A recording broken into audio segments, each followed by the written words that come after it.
যদি আমার মসজিদ মাদ্রাসার মতো সর্বস্থানে কোরআন আমরা রাখতে পারতাম, তাহলে বাবা এত অন্যায় হইতো না, এত জুলুম হইতো না।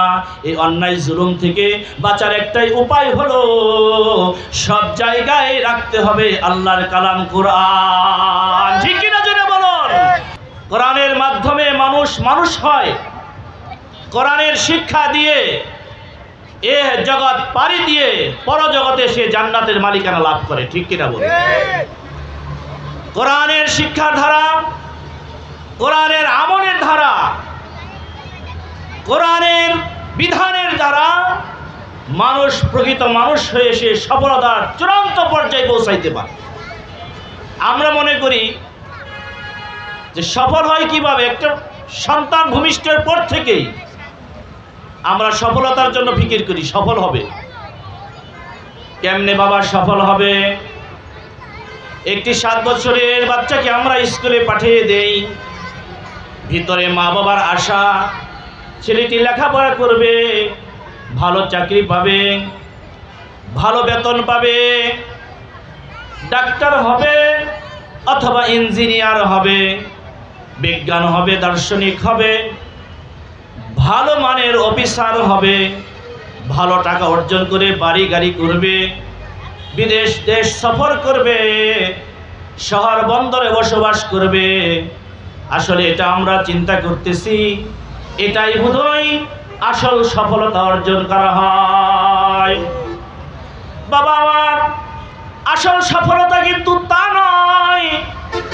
একজন ডাক্তার ডাক্তারি শিখে সফল হওয়ার চেষ্টা করে, ইঞ্জিনিয়ার শিখে সফল হওয়ার চেষ্টা করে, মাস্টারি করে সফল হওয়ার চেষ্টা করে, একজন মেম্বারি পাশ করেও সফল হতে চায়, একজন চেয়ারম্যানই পাশ করে সফল হতে চায়, একজন মন্ত্রী হয়ে সফল হতে চায়, একজন ব্যারিস্টার হয়ে সফল হতে চায়, একজন মানুষ ভালো ব্যবসায়ী হয়ে সফল হতে চায়, কেউ বা বিদেশে সফর করে সফল হতে চায়, কেউ শহরে বড় বড় বিল্ডিং অট্টালিকা তৈরি করে সফল হতে চায়। আসলে বাবা এর নাম কি সফলতা নাকি? তাই যদি হতো, আমাদের চোখের সামনে দেখেছি অনেক ডিগ্রিওয়ালারাও যাদের গলায় এক সময় ফুলের মালা ঝুলতো, ওই লোকটির গলায় আরেক সময় জুতার মালা পরিয়ে অপমানিত হইতে হয়। ঠিক কিনা বলুন? টাকা পয়সার মালিক হলেই সফল হওয়া যায় না, ক্ষমতার মালিক হলেই সফল হওয়া যায় না, রাষ্ট্রীয় ক্ষমতা আসলেই সফল হওয়া যায় না। আল্লাহ তাআলা বলতেছেন বাবা সফল হয় কিভাবে জানো? ফামান যুহজিয়া আনিন নার ওয়া উদখিলাল জান্নাহ ফাকাদ ফাজ। আল্লাহ পাক বলেন ওই ব্যক্তি সফল হবে যে ব্যক্তি জাহান্নাম থেকে বেঁচে গেল আর জান্নাতের মালিক হয়ে গেল, ওই ব্যক্তিটাই আসল সফলতা অর্জন করলো। ঠিক কিনা ধরে বলো? আসলে বাবা দুনিয়ার লোভ লালসা, আমাদের দেশের মানুষ মনে করে সরকারি একটা চাকরি পাইলে বোধহয় জীবনটা সফল। ঠিক কিনা ধরে গান? আমাদের দেশের মানুষেরা ধারণা একজন সরকারি চাকরিজীবীর কাছে যদি আমার মেয়েটা বিয়ে দিতে পারতাম তাহলে আমার মেয়ের জীবনটাও সফল হতো। কেউ বা চিন্তা করে আমার ছেলেটা যদি একটা চাকরি কর্মকর্তা হতো, সরকারি চাকরি করত, সরকারি পাওয়ারের চাকরি যদি ধরতে পারত তাহলে তার জীবনটা সফল হতো। আসলে তা নয়। দেখা গেছে বাবা কোটি কোটি টাকার মালিক হইয়া, সম্মানের চেয়ার আসন আরোহিত হইয়া ওই লোকটা যখন জাতির সাথে গাদ্দারি করেছে, ইসলামের সাথে বেয়াদবি করেছে, নবীর অপমানিত কাজ করেছে, ওই লোকটা আসলে এন্দুরের মতো বিড়ালের মতো পালানোর জায়গা না পেয়ে দেশের ছেড়ে অন্যত্রে চলে যেতে বাধ্য হয়। ঠিক কিনা জোরে বলো? আমরা দেখেছি বাবা, আমরা স্বাধীন অবস্থায় ওই যে 5ই আগস্টের ঘটনা, কত মন্ত্রিত্ব ক্ষমতা পাইয়া মানুষের উপর জুলুম, ইসলামের উপর জুলুম করেছে, নবীর অবমাননা করেছে, ওলামায়ে কেরামকে আটক করে বন্দী করে শাস্তি দিয়েছে, ওই ক্ষমতার লোকগুলো নিঃস্ব হইয়া চোরের মতো রাত্রে রাত্রে পালিয়ে গিয়েছে। ঠিক কিনা বলো? আসল সফলতা বাবা কোনটা? আসল সফলতা এটা নাই। আসল সফলতা হলো যে কোরআন শিখলো, কোরআন মানলো, কোরআন দিয়ে জীবন গড়লো, কোরআন দিয়ে সমাজ গড়লো, কোরআন দিয়ে রাষ্ট্র পরিচালনা করলো, ওই লোকটাই সফল। এজন্য আল্লাহ পাক বলেন ফামান যুহজিহা আনিন নার ওয়া উদখিলাল জান্নাতা ফাকাদ ফাজ। যেই ব্যক্তি জাহান্নাম থেকে বাঁচলো আর জান্নাতের মালিক হয়ে গেল, আসল সফলতা ওই ব্যক্তি অর্জন করলো। ঠিক কিনা বলুন? এই জন্য আপনি যদি সফল হইতে চাই, সফলতা অর্জন করতে চাই, তাহলে আমাকে শিখতে হবে কোরআন। কি শিখতে হবে? আমার সন্তানকে শিখাইতে হবে কোরআন, আমার বিবিকে শিখাইতে হবে কোরআন, আমার কন্যাকে শিখাইতে হবে কোরআন, আমার ছেলে সন্তানকে শিখাইতে হবে কোরআন। কারণ কোরআনের মাধ্যমে মানুষ সফল হয়। ঠিক কিনা বলেন? কোরআনের শিক্ষা যেখানে আছে, কোরআনের আদর্শ যেখানে আছে, সেখানে সফলতা আছে, শান্তি আছে, নাজাত মুক্তি আছে। যেখানে কোরআন নাই, ইসলাম নাই, এই জন্য বাবা দুনিয়াতে হাহাকার, অনাচার, নির্যাতন, জুলুম চলতেছে। যদি আমার মসজিদ মাদ্রাসার মতো সর্বস্থানে কোরআন আমরা রাখতে পারতাম, তাহলে বাবা এত অন্যায় হইতো না, এত জুলুম হইতো না। এই অন্যায় জুলুম থেকে বাঁচার একটাই উপায় হলো সব জায়গায় রাখতে হবে আল্লাহর কালাম কোরআন। ঠিক কিনা জোরে বলুন? আমরা মসজিদে রেখে দিয়েছি কোরআন, মাদ্রাসার ভিতরে আটক করে রেখে দিয়েছি কোরআন।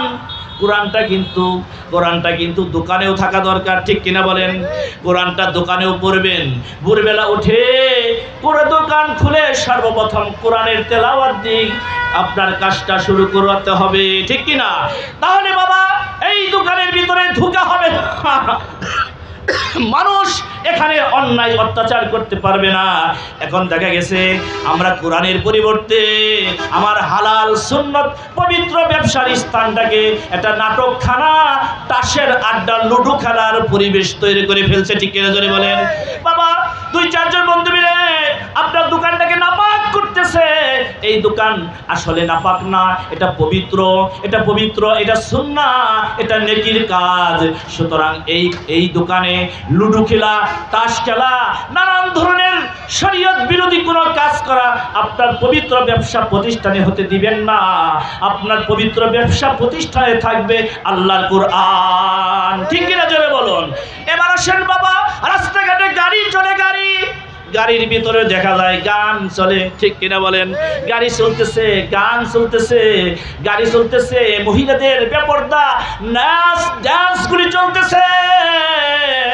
ঈমান নষ্ট হইতেছে, আখলাক নষ্ট হয়ে যাইতেছে, চরিত্র খারাপ হয়ে যাইতেছে। আসলে আপনার গাড়িতে গান কেন? ওই গাড়িতে চলবে আল্লাহর কালামের তেলাওয়াত কোরআন। ঠিক কিনা জোরে বলুন? এইভাবে আপনার বাসার ভিতরেও টেলিভিশন, মাদ্রাসায় ছাত্র পড়ে, বাসায় গিয়ে কিন্তু টেলিভিশনটা ঠিকই দেখতেছে, মার খবর নাই, বাবার খবর নাই। শেষ পর্যন্ত দেখা যায় এই সন্তানটা ভালো হয় না। দোষ হয় কার? মাদ্রাসার। দোষ হয় কার? উস্তাদের। ঠিক কিনা জোরে বলেন? আসলে বাবা মসজিদের পরিবেশটা মাদ্রাসায় লাগাও, মাদ্রাসার পরিবেশটা বাড়িতেও লাগাও, তোমার এই মাদ্রাসার পরিবেশটা দোকানেও লাগাও, মাদ্রাসার পরিবেশটা তোমার গাড়িতে লাগাও, মাদ্রাসার পরিবেশটা তোমার ক্ষেত খামারের সব জায়গায় লাগাও। কারণ আল্লাহ তাআলা তামাম পৃথিবীকে পবিত্র করে দিয়েছেন। বান্দা যেখানে নামাজ পড়ে সেখানে নামাজ হয়। তার মানে হলো তামাম পৃথিবীর জমিন আল্লাহ মসজিদ বানিয়ে দিয়েছে। সুবহানাল্লাহ! এটা মসজিদ, তামাম পৃথিবীর জমিনটাই হলো মসজিদ। এই জন্য দোকানে নামাজ পড়লেও নামাজ হয়, মাঠে নামাজ পড়লেও নামাজ হয়, বাজারে নামাজ পড়লে নামাজ হয়। তার মানে হলো সারা পৃথিবীটাকেই মসজিদের মতো রাখতে হবে। ঠিক কিনা? মসজিদ যেমন কোরআন আছে, মাদ্রাসায় যেমন কোরআন আছে, আপনার ঘরেরটাও কোরআন থাকবে, আপনার দোকানটাও কোরআন থাকবে, আপনার গাড়িটাও কোরআন থাকবে, ঠিক কিনা জোরে বলেন। আপনার ব্যবসা প্রতিষ্ঠানে কোরআন থাকবে, কোরআনের তেলাওয়াত থাকবে। এখন বলেন, যেই ঘরে মা বাবা কোরআন পড়ে, মা বাবা নামাজ পড়ে, সেই ঘরের সন্তানরাও কিন্তু নামাজ আর কোরআন শিখে। আমরা দেখতেছি বাবা, ঘরের ভিতরে কোরআন নাই, ঘরের ভিতরে নামাজ নাই, ঘরের ভিতরে আছে টেলিভিশন আর মোবাইল, ঠিক কিনা? মোবাইল, ছোট্ট ছোট্ট বাচ্চারা এখন মোবাইল হাতে নিয়ে সব কাজ করে। ছোট্ট ছোট্ট বাচ্চারা খানা খাইতে না চাইলেও মোবাইল দেয়, হ্যাঁ, মোবাইল দেখে দেখে খানা খায়, মোবাইল দেখে দেখে লেখাপড়া করে, সব কিছু মোবাইলের মধ্যে আছে। টেলিভিশন ঘরে ঢুকাইছে, অপবিত্র ছবিগুলি দেখাইতেছে। বাবা, এই সন্তানগুলি হাঁটা শিখে নাই, কথা বলতে শিখে নাই, গান গাওয়া কিন্তু ঠিকই শিখে গেছে, ঠিক কিনা? লোকটা সন্তান বাচ্চা না বলে হাঁটতে পারে না, নাচতেছে আর গান গাইতেছে, এমনটা হইতেছে কিনা যারা বলেন। আর মা বাবা দূর থেকে দেখে দেখে হাসি আর খুশি, বলে দেখো রে আমার সন্তানটা নাচে আর গান গায়। নির্ভুল বেকুবের পরিচয়। তার মানে হলো তোমার ঘরে কোরআন নাই, তোমার দিলের ভিতরে কোরআন নাই। এজন্য তোমার ভিতরে আছে গান, তোমার ঘরে আছে টেলিভিশন, তোমার ঘরে আছে মোবাইল।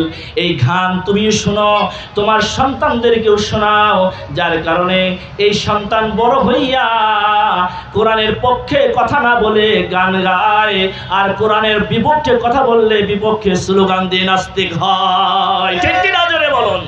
এই জন্য বাবা, আপনার আমার ঘরের ভিতরে থাকবে কোরআন। মসজিদটাকে ভালো করে দেখবেন, মসজিদটা কেমন, আপনার ঘরটাও কিন্তু তেমন থাকতে হবে, ঠিক কিনা? মসজিদ যেমন আমার ঘর তেমন।